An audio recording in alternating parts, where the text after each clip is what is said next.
इब्तिदा है रब जलील के बाबरकत नाम से जो दिलों के भेद खूब जानता है। देखती आंखों सुनते कानों आपको तारिक अजीज का सलाम पहुंचे। इब्तिदा है रब जलील के बाबरकत नाम से जो दिलों के भेद खूब जानता है। देखती आंखों सुनते कानों को तारिक अजीज का सलाम पहुंचे। समीन, ये वो जुमला है जो तकरीबन 40 साल तक हमारी समाअतों में गूंजता रहा। तारिक अजीज जब अपने टीवी शो के आगाज में भागते हुए लोगों के सामने आते और ये जुमला अदा करते तो सब हाथ दीवाना वार तालियां बजाकर उनका इस्तकबाल किया करते। ये जुमला उन्होंने अपने एक परस्तार के लिए जिंदगी भर कहा जो एक नबीना था, सिर्फ तारिक अजीज की आवाज सुन सकता था मगर उन्हें देख नहीं सकता था।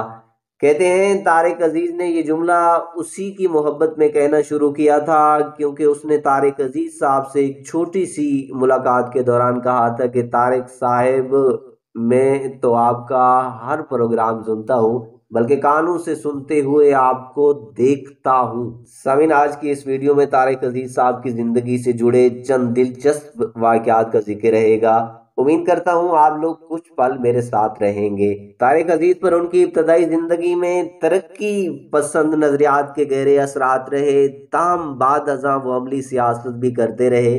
तारिक अजीज ने 1997 के आम इंतखाबात में लाहौर से कौमी असम्बली की नशिस्त से साबिक वजीर आजम इमरान खान को बहुत बड़े मार्जिन यानी 45,000 वोटों से शिकस्त दी थी।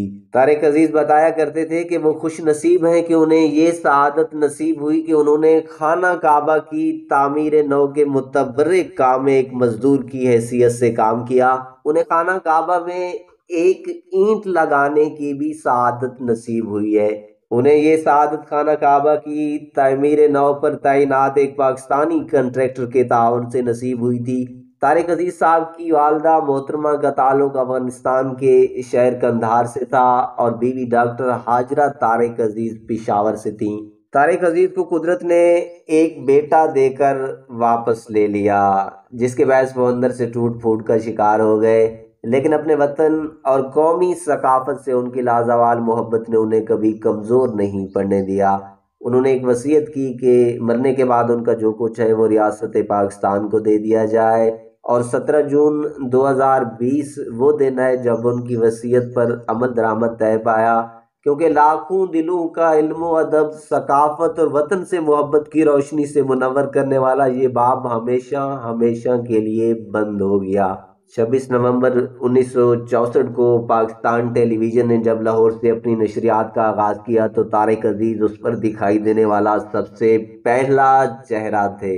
वो पीटीवी पर 56 बरस की तवील मुद्दत तक नजर आते रहे। उसकी वजह ये रही कि उन्होंने पीटीवी के अलावा किसी भी निजी टीवी के लिए काम न किया, हालांकि प्राइवेट सेक्टर से उन्हें भारी मुआवजे की पेशकश की जाती रही। तारिक अजीज अपने कैरियर में मुल्क के सबसे महंगे टीवी होस्ट भी रहे। उन्होंने 1 घंटे का मुआवजा 10 लाख तक भी वसूल किया और इसके अलावा 1 घंटे से जितने मिनट ज्यादा होते उनका मुआवजा अलग मिलता था, लेकिन ये उनके कैरियर के अरूज का जमाना था। तारिक अजीज 1936 में जलंधर के अराई खानदान में पैदा हुए। उनके वालिद मियाँ अब्दुल अजीज ने क़याम पाकिस्तान से 11 साल का अपने नाम के साथ पाकिस्तानी लिखना शुरू कर दिया था। मियाँ अब्दुल अजीज पाकिस्तानी ने अंग्रेज अफसर के दांत तोड़ दिए थे क्योंकि अफसर ने बानी पाकिस्तान के हवाले से कुछ नाशाइस्ता अल्फाज कहे थे। तारिक अजीज ने इब्तदाई तालीम जलंधर में हासिल की और क़याम पाकिस्तान के बाद अपने खानदान के साथ सहवाल मुंतकिल हुए। थोड़े बड़े हुए तो अपने करीबी दोस्त मेहदी हसन के साथ लाहौर के लिए ये कहते हुए निकले कि आज के बाद हमने घर वालों से कुछ नहीं लेना, यानी अपना खर्चा अब खुद उठाएंगे।